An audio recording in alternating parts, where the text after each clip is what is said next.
Harvard University revoked admission offers to at least 10 incoming students after the school discovered the individuals were posting explicit and obscene memes in a Facebook chat group that advocated sexual assault and mocked the death of children. The potential students began sharing posts in a private chat group that splintered off from a larger one of about 100 students who contacted each other through the SCHOL and APO's official Class of 2021 Facebook page that was meant for new students to meet each other, the Harvard Crimson first reported on Sunday.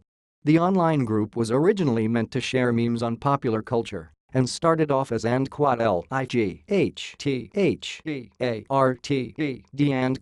But then a few members began getting inappropriate, an incoming student who was a part of the larger group told the Harvard Crimson.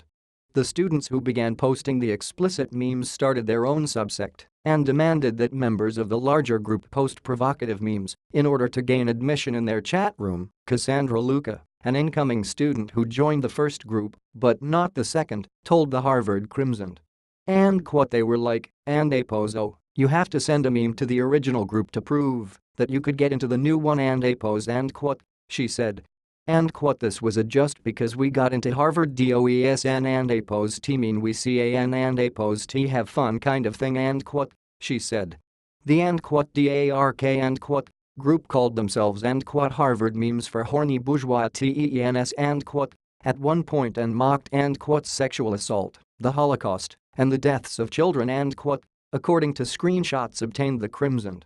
And some of the messages joked that abusing children was sexually arousing, while others had punchlines directed at specific ethnic or racial groups and according to the paper. When Harvard got wind of the group, school officials pulled the acceptance offers of about 10 incoming students who were a part of the online chat group. The Crimson reported that the SCHOL and APO's investigation into the matter involved university officials asking members of the group to send them every meme they posted. And we do not comment publicly on the admissions status of individual applicants and said university spokesperson Rachel Dane in a statement to NBC News.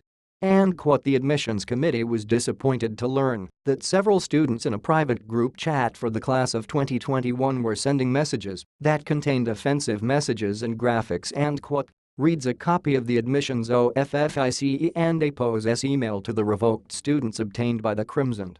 The official Facebook group for the class of 2021 did give a warning to students saying the page was managed by the SCHOL and APO's College Admissions and Financial Aid Office and was meant to meet your classmates, share where YOU and APO's coming from, ask questions, keep in touch. And we are not responsible for any unofficial groups, chats, or the content within.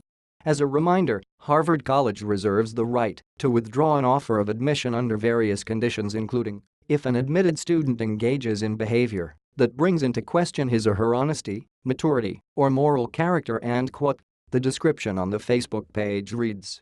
The ultra-competitive school had a record number of applications this year hitting nearly 40,000 with only 2,056 students gaining acceptance. Harvard has said before that a decision to rescind of STUDNT and APO's offer is final.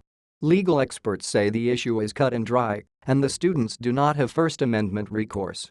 And these students have absolutely no free speech rights that were violated in this context and said Catherine Frank, a professor at Columbia University Law School.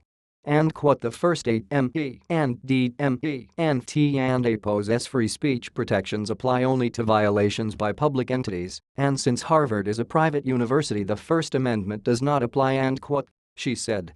And these students have no right or entitlement to admission to Harvard, and as such it is HARVARD and APO's prerogative to decide that it will not welcome into its community these individuals who have demonstrated a willingness to violate HARVARD and APO's code of ethics and policies against hate speech and she said.